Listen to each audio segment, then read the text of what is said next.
ಕೊಡಗು ತಡಿಯಂಡಮೋಳ್ ಬೆಟ್ಟಕ್ಕೆ ಟ್ರೆಕ್ಕಿಂಗ್ಗೆ ತೆರಳಿದ್ದ ಕೇರಳದ ಯುವತಿ ನಾಪತ್ತೆ. ಪೊಲೀಸ್ ಇಲಾಖೆ, ಅರಣ್ಯ ಇಲಾಖೆ ಮತ್ತು ಗ್ರಾಮಸ್ಥರು ಸೇರಿದಂತೆ 4 ತಂಡಗಳಿಂದ ಬಿರುಸಿನ ಶೋಧ ಕಾರ್ಯ. ಕೊಡಗು ಜಿಲ್ಲೆಯ ಕಕ್ಕಬ್ಬೆ ಬಳಿಯ ತಡಿಯಂಡಮೋಳ್ ಬೆಟ್ಟದಲ್ಲಿ ಟ್ರೆಕ್ಕಿಂಗ್ಗೆ ತೆರಳಿದ್ದ ಕೇರಳ ಮೂಲದ ಯುವತಿ ನಾಪತ್ತೆಯಾಗಿದ್ದಾಳೆ. ದಟ್ಟ ಮಳೆ ಮೋಡ, ಕಡಿದಾದ ಹಾದಿ ಮತ್ತು ಕಾಡಾನೆಗಳ ಹಾವಳಿಯ ಮಧ್ಯೆ ಪೊಲೀಸರು, ಅರಣ್ಯ ಇಲಾಖೆ ಹಾಗೂ ಶ್ವಾನದಳದ 4 ತಂಡಗಳು ಆಕೆಯ ಪತ್ತೆಗೆ ತೀವ್ರ ಶೋಧ ಕಾರ್ಯಾಚರಣೆ ನಡೆಸುತ್ತಿವೆ. ಅವರ ಸುರಕ್ಷಿತ ಮರಳುವಿಕೆಗೆ ಸ್ಥಳೀಯರು ದೇವರ ಮೊರೆ ಹೋಗಿದ್ದು, ಹರಕೆಯನ್ನೂ ಹೊತ್ತಿದ್ದಾರೆ.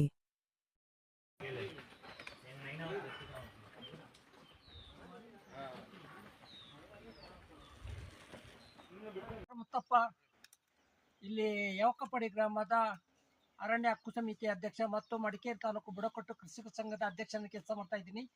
ನಿನ್ನೆ ದಿವಸ ತಾರೀಕು 2ರಂದು ಟ್ರಕ್ಕಿಂಗ್ ಬಂದ ಒಬ್ಬ ಹೆಣ್ಮಗಳು ಕೇರಳದವಳು ಶರಣ್ಯ ಅಂತೇಳಿ 36 ವರ್ಷ ಬೆಟ್ಟಕ್ಕೆ ಹೋದವಳು ಇನ್ನೂ ಬಂದಿಲ್ಲ.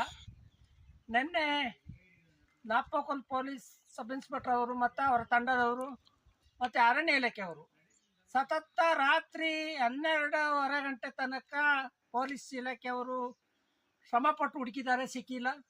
ನಂತರ ಏಚಪ್ಪನ ಜೊತೆಯಲ್ಲಿ ಅರಣ್ಯ ಇಲಾಖೆಯವರು ರಾತ್ರಿ 3:30 ಗಂಟೆ ತನಕ ಡ್ರೋನ್ ಮೂಲಕ ಚೆಕ್ ಮಾಡಿದ್ದಾರೆ, ಇನ್ನೂ ಸಿಕ್ಕಿಲ್ಲ.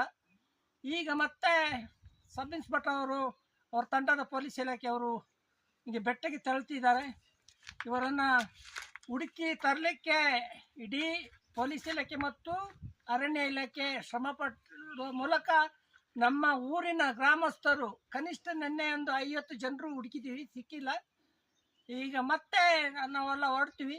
ಅವಳು ಎಲ್ಲೇ ಇದ್ದರೂ ಪತ್ತೆ ಹಚ್ಚಿ ತರುವ ಒಂದು ಶ್ರಮ ಇಲಾಖೆಗೆ ಸೇರಿದು ಮತ್ತು ನಮ್ಮ ಗ್ರಾಮಕ್ಕೆ ಸೇರಿದು. ಅದರಿಂದ ನಾವು ಶ್ರಮ ಪಡ್ತಾ ಇದ್ದೀವಿ. ಇದಕ್ಕೆ ತಕ್ಕ ಫಲ ಸಿಕ್ಕಲಿ ಅಂತ ದೇವರನ್ನ ಬೇಡ್ಕೊಳ್ತಾ ಇದ್ದೀವಿ.